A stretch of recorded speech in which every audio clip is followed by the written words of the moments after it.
नमस्ते बच्चों। पिछली कक्षा में हम वर्ण विचार पर बात कर रहे थे।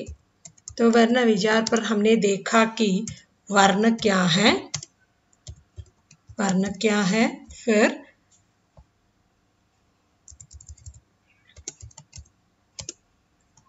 फिर ध्वनि क्या है,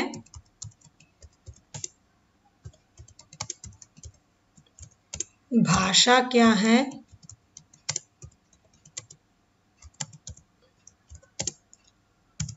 फिर शब्द क्या है,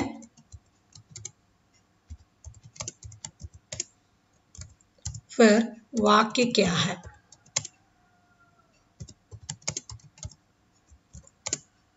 तो इन सभी बातों पर हमने पिछले दिन विचार किया है।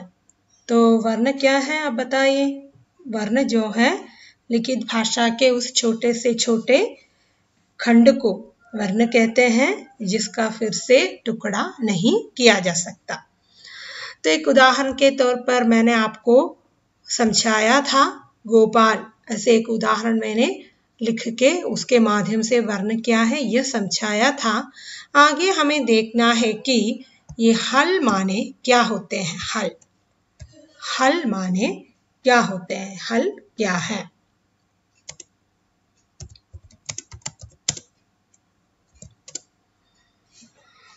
हम हमेशा सुनते आए होंगे हल चिन्ह ऐसा।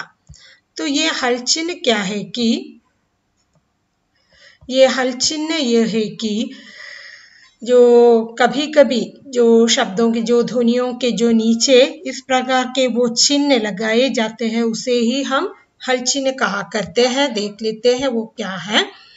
तो देखिए, तो हम गोपाल शब्द लिखेंगे, इसमें एक ध्वनि है गा, ऐसा एक ध्वनि है। ये गा कैसे बनते हैं, ये गा जो है ग जोड़ आही गा है, ग जोड़ आही गा है। तो आपके समझ में आए होंगे ये क्या है, ग जोड़ आही क्या है, गा शब्द है। ये गा कैसे बनते हैं, ग प्लस आही गा है। तो इसके नीचे ये बिंदी जो लगाया है, ये जो चिन्ह लगाया है, इस चिन्ह को ही हम क्या कहते हैं, इस चिन्ह को ही हम हल चिन्ह कहते हैं। हम क्या कहते हैं, क्या कहते हैं इसे, हल चिन्ह कहते हैं। हल चिन्ह कहते हैं इसे। ये हल चिन्ह जो है वो इसके नीचे इस प्रकार की एक जो चिन्ह हम लगाते हैं। तो ऐसा एक चिन्ह ला के नीचे भी हम ऐसा लगाते हैं।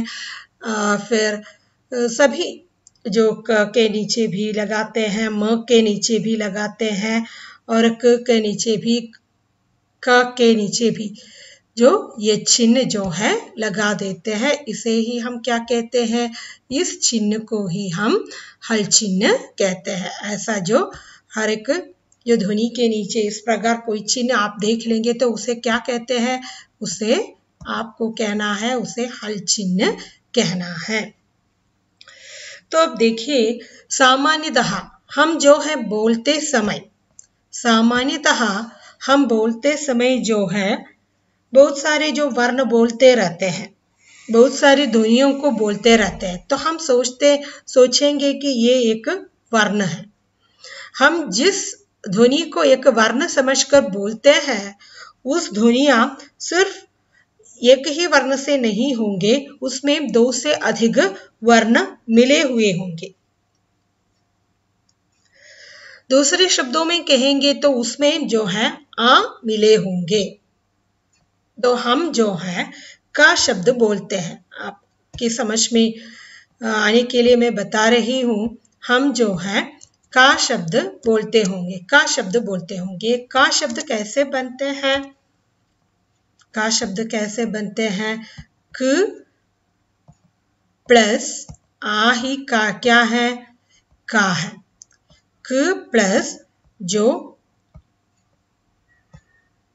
क प्लस आही क्या है? क प्लस आही का है। तो इस प्रकार जो है, जो हल चिन्ह लगने वाले जो वर्ण या ध्वनि है उसके साथ आ या आ इस प्रकार के और एक वर्ण भी आ जाए होंगे, इससे ही उसकी जो क्या है उसका उच्चारण संभव हो जाता है। यह अकेले में इसका उच्चारण हम कैसे करेंगे? क कहेंगे, उसमें एक पूर्ण क्या है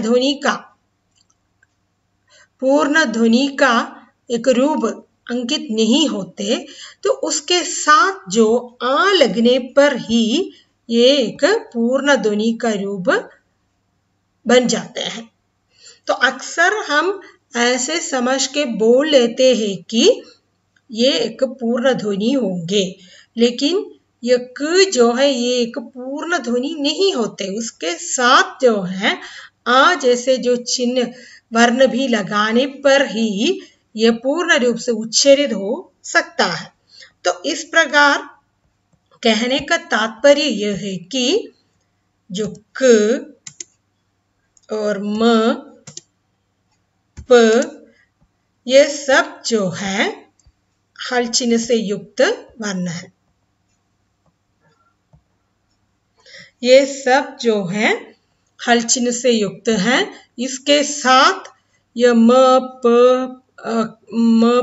क इसके साथ जो है ये आ चिन्ह लगाने पर, इसके साथ आ चिन्ह लगाने पर ही इसका उच्चारण संभव हो जाता है। ये क म प के साथ आ चिन्ह लगाने पर ही इसका उच्चारण क्या होता है? इसका उच्चारण संभव हो जाता है। तो इस चिन्ह को ही हम क्या कहते हैं? इस चिन्ह को ही हम हल चिन्ह कहते हैं। तो अब देखिए, पिछली कक्षा में हमने वर्ण विचार के बारे में पढ़ रहे थे और उसके अंतर्गत हमने वर्ण क्या है, ध्वनि क्या है, भाषा क्या है, शब्द क्या है, वाक्य क्या है, ये सब पढ़ लिया है। तो वर्ण क्या होते हैं? लिखित भाषा के उस छोटे से छोटे खंड को वर्ण कहते हैं जिसका दोबारा खंडन नहीं किया जा सकता। ध्वनि क्या होते हैं? ध्वनि यह है कि खदित भाषा के छोटे से छोटे टुकड़े के नाम ही ध्वनि है। भाषा जो है विचार विनिमय का साधन है और शब्द जो है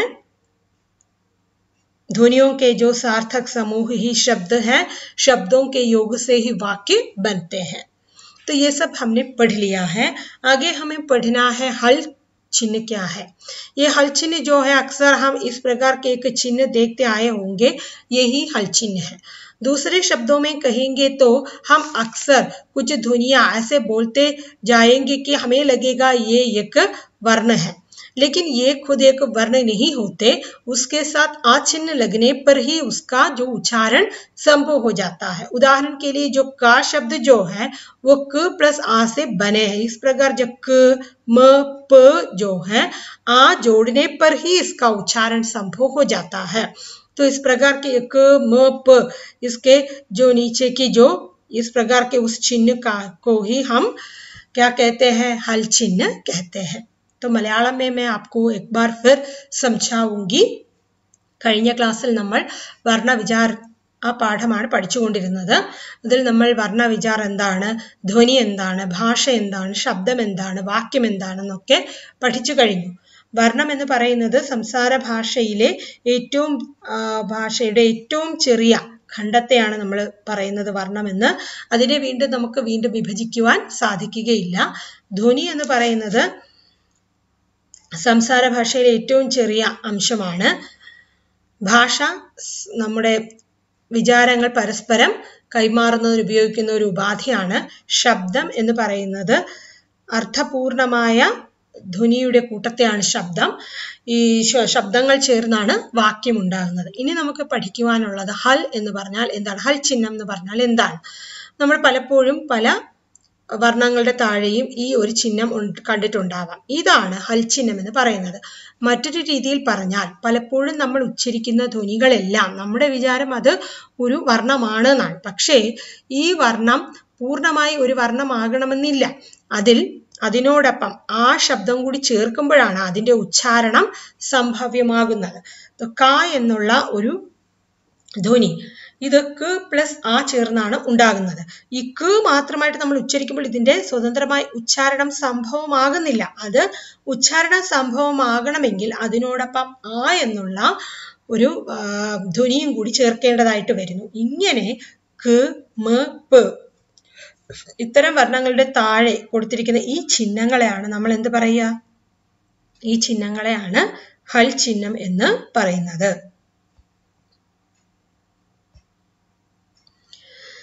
तो आगे हमें पढ़ना है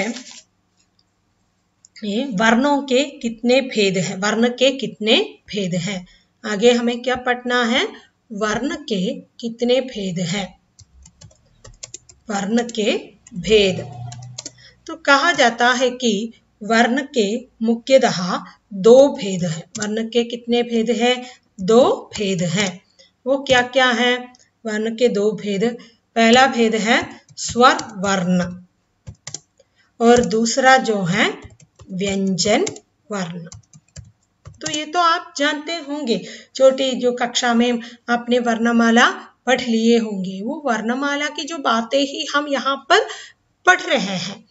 तो वर्ण के मुख्यतः 2 भेद हैं, स्वर वर्ण और व्यंजन वर्ण. वर्ण के कितने भेद हैं? 2 भेद हैं, स्वर वर्ण और व्यंजन वर्ण.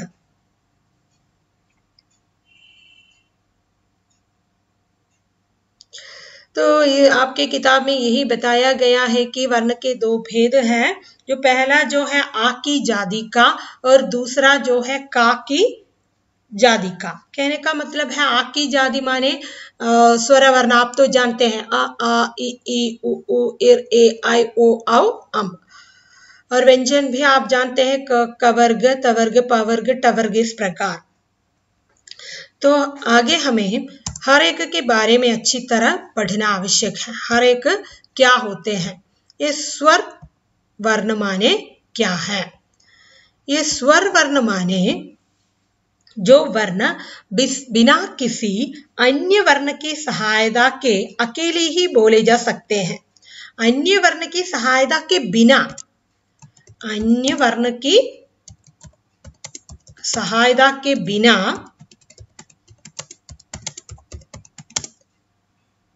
बोले जा सकते हैं. बोले जा सकते हैं. तो जो वर्ण अन्य वर्ण की सहायता के बिना बोले जा सकते हैं तो उसे क्या कहते हैं? उसे स्वर वर्ण कहते हैं. जो वर्ण अन्य किसी वर्ण के सहायता के बिना बोले जा सकते हैं तो उसे स्वर वर्ण कहते हैं. तो आप देखिए, उदाहरण के तौर पर जो स्वर वर्ण के एक उदाहरण है आ. इसके उच्चारण के लिए हमें किसी और वर्ण की सहायता है क्या? सहायता चाहिए क्या? नहीं. तो आ ई ई उ ऊ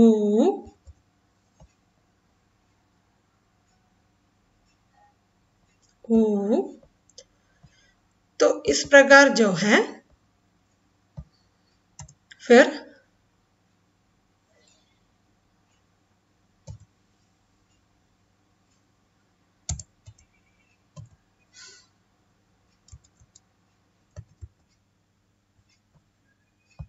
इर ए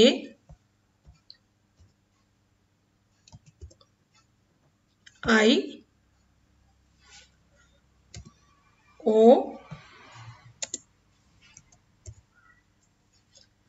आओ.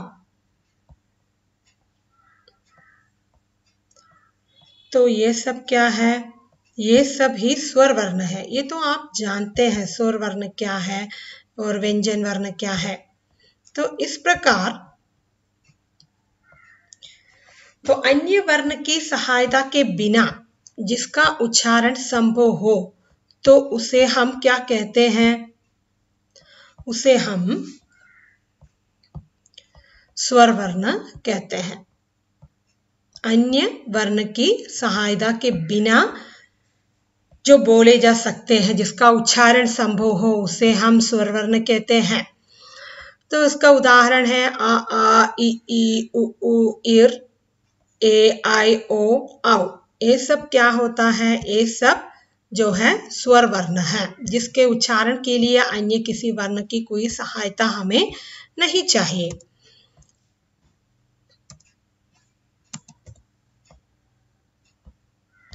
लेकिन जो व्यंजन वर्ण जो है, इसके उच्चारण में जो है हमें अन्य वर्ण की सहायता चाहिए। अन्य वर्णों की सहायता हमें चाहिए। तो आप देखिए, का हम अक्सर बोलते हैं का। मैंने पहले ही कहा था का शब्द कैसे बनते हैं? क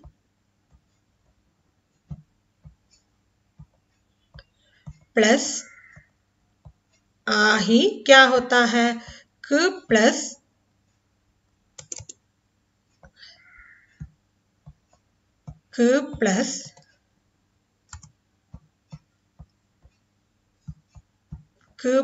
आ ही क्या है?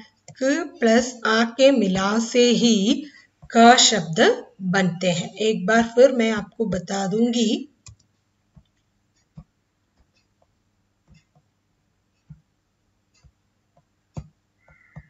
क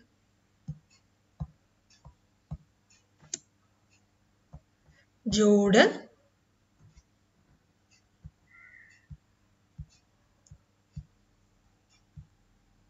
ख के साथ तो आ जुड़ने पर ही क्या बनते हैं? वो क शब्द बनते हैं।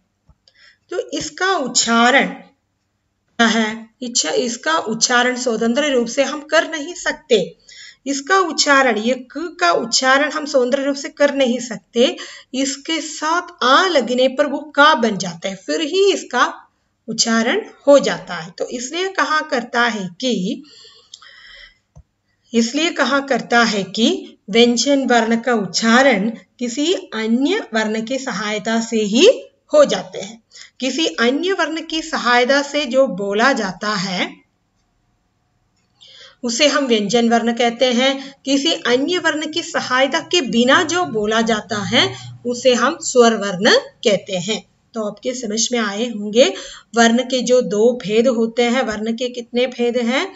वर्ण के प्रमुखतः दो भेद हैं, स्वर वर्ण और व्यंजन वर्ण। स्वर वर्ण का मतलब है अन्य वर्ण की सहायता के बिना बोले जा सकते हैं। अन्य वर्ण की सहायता के बिना जो बोले जा सकते हैं उसे हम क्या कहते हैं? उसे हम स्वर वर्ण कहते हैं। व्यंजन वर्ण का मतलब है किसी अन्य वर्ण की सहायता से उच्चारित वर्ण ही क्या है? व्यंजन है।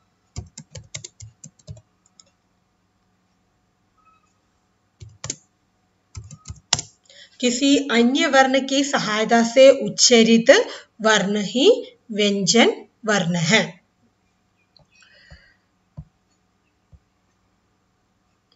तो हमने ये पढ़ लिया है कि वर्णों के दो भेद हैं, स्वर वर्ण और व्यंजन वर्ण।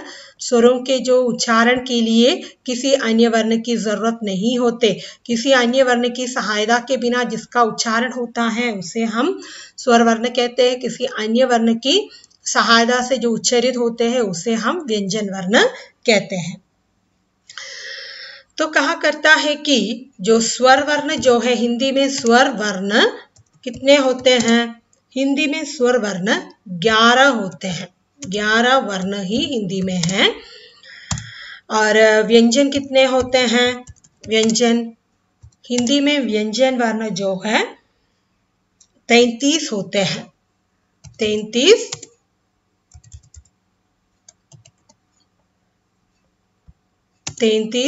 वर्ण होते हैं व्यंजन। तो ये कुल मिलाकर कितने होते हैं? कुल मिलाकर जो 44 वर्ण हिंदी में है। हिंदी वर्णमाला में कुल मिलाकर कितने अक्षर है, ऐसा प्रश्न आ जाएगा तो आपको लिखना चाहिए कि 44 वर्ण हिंदी में है। तो ये वर्ण लिखेंगे। मैंने जो पिछले जो स्लाइड में मैंने दिखाया, जो स्वर वर्ण ये है आ ई उ आ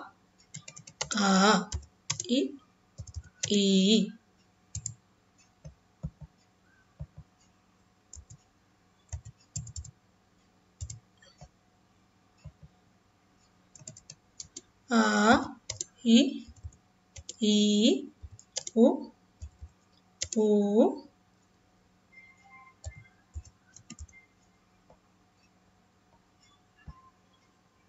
इर ए आई ओ औ। तो देखिए कितने अक्षर है, 1 2 3 4 5 6 7 8 9 10 11। लेकिन मलयालम में हम आ ई उ इर ये आई ओ औ अम आ। लेकिन हिंदी में जो है ये नहीं है, आई ही है। तो इसलिए आपको ये कंठस्थ करना जरूरी है। ये तो स्वर वर्ण है। तो व्यंजन जो है ये तो स्वर वर्ण है। तो आगे हमें व्यंजनों की ओर जाना चाहिए। व्यंजन वर्ण कितने हैं? व्यंजन वर्ण 33 है। का, ख, ग, ख,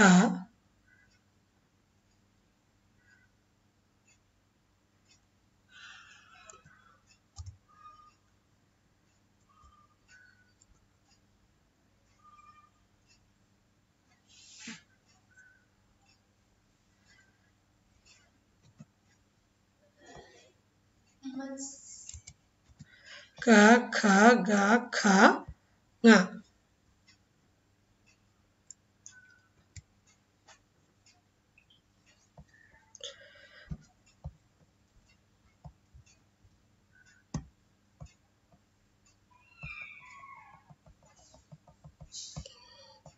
क, ख, ग, ख, ङ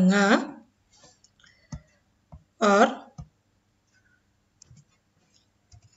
च,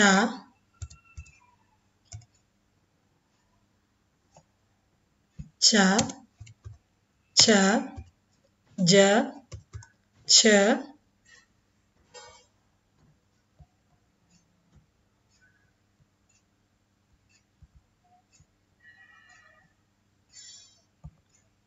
ञ।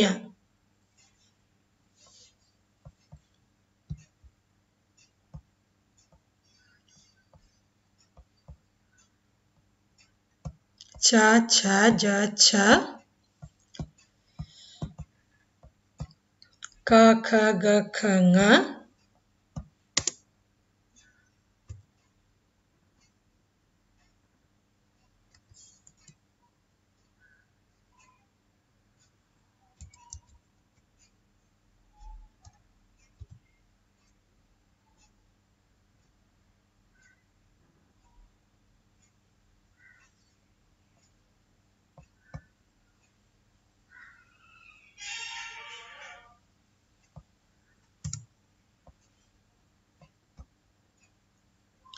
ट, ट, ठ, ड,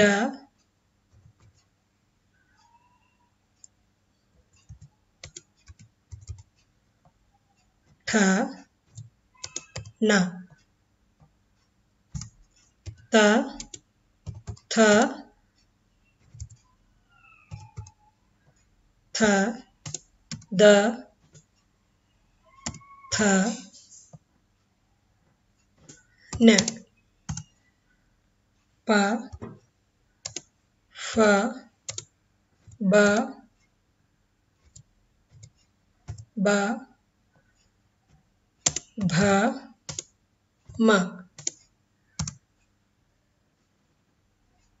य र ल व श श स ह। तो देखिए कितना है, 1 2 3 4 5, ये सब में 5 10 15 20 25, फिर 26 27 28 29 30 31 32 33, तो 33 व्यंजन हिंदी में है। तो हम सब ये जानते हैं कि जो व्यंजनों का जो उच्चारण है वो किसी के जो सहायता से होता है। स्वरों का उच्चारण, व्यंजनों का उच्चारण, तो इसमें जो स्वरों का उच्चारण स्वतंत्र रूप से होता है, लेकिन व्यंजनों का उच्चारण जो है स्वतंत्र रूप से नहीं होते।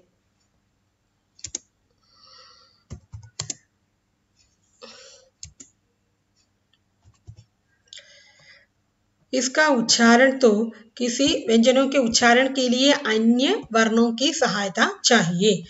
तो हिंदी में जो है 11 स्वर वर्ण है और 33 व्यंजन वर्ण है। कुल मिला के कितने वर्ण होते हैं कि कुल मिला के 33 वर्ण होते हैं। तो एक बार मैं फिर कहूंगी, जो वर्ण विचार में आगे हमें पढ़ना है, हल चिन्ह क्या है। जो भाषा में जो है हम अनेक ध्वनियों को बोलते रहते हैं, उस समय हमें यही चिंता आ जाते हैं। हम जिन ध्वनियों का उच्चारण करते हैं वो सब वर्ण है, वो सब वर्ण है, लेकिन इसमें जो है स्वतंत्र रूप से उच्चरित होने वाले वर्ण कम ही है। जो ये का जो है क प्लस आ के मेल से ही बनते हैं। तो इस प्रकार इसके नीचे जो चिन्ह लगाए जाते हैं उसे हम हल चिन्ह कहा करते हैं। जो हिंदी में जो है 2 प्रकार के वर्ण होते हैं, स्वर वर्ण और व्यंजन वर्ण। स्वर वर्ण जो है अन्य वर्ण की सहायता के बिना बोले जा सकते हैं। സ്വരവർണ്ണത്തെ ഉച്ചരിക്കാൻ നമുക്ക് മറ്റു വർണ്ണങ്ങളുടെ സഹായം വേണ്ട. പക്ഷേ വ്യഞ്ജൻ വर्ण जो है किसी अन्य वर्ण की सहायता से ही उच्चरित वर्ण है. മറ്റു വർണ്ണങ്ങളുടെ സഹായത്തോടു കൂടി മാത്രമേ വ്യഞ്ജൻ നമുക്ക് ഉച്ചരിക്കുവാൻ സാധിക്കുകയുള്ളൂ. उदाहरण के लिए जो है ये स्वर वर्ण जो है इसके उच्चारण के लिए किसी अन्य वर्ण की जरूरत नहीं होते, लेकिन जो व्यंजन वर्ण जो है इसके उच्चारण के लिए हमें अन्य वर्ण की जरूरत होते हैं, क्योंकि य का जो है इसका उच्चारण तभी संभव होता है जब क के साथ आ लग जाते हैं। उसी प्रकार ख के साथ आ लगने पर खा बनते हैं। हर एक जो इसके जो वर्ण होते हैं इसके उच्चारण इस प्रकार ही संभव हो जाते हैं। ഹിന്ദിയിൽ വർണ്ണം 2 തരത്തിലാണുള്ളത്, സ്വരവും വ്യഞ്ജനവും. സ്വരത്തെ ഉച്ചരിക്കുവാൻ നമുക്ക് മറ്റ് വർണ്ണങ്ങളുടെ സഹായം വേണ്ട, വ്യഞ്ജനം ഉച്ചരിക്കുവാൻ മറ്റു വർണ്ണങ്ങളുടെ സഹായം വേണം. ഉദാഹരണത്തിന് ഈ ക എന്നുള്ള പദം ഉച്ചരിക്കണമെങ്കിൽ ക അധികം ആ ചേരുമ്പോഴാണ് ഈ ക ആയിട്ട് അത് മാറുന്നത്. അങ്ങനെയാണ് ഇതിന്റെ ഉച്ചാരണം സംഭവമാകുന്നത്. സ്വരവർണ്ണം 11 എണ്ണമുണ്ട്, വ്യഞ്ജനം 33 എണ്ണമുണ്ട്. അങ്ങനെ മൊത്തത്തിൽ ഹിന്ദി അക്ഷരമാലയിൽ 44 വർണ്ണങ്ങളാണ് ഉള്ളത്. तो आज के लिए इतना ही है। अगली वीडियो में फिर अगले भाग को लेकर आ जाऊंगी। तब तक के लिए विदा लेती हूँ।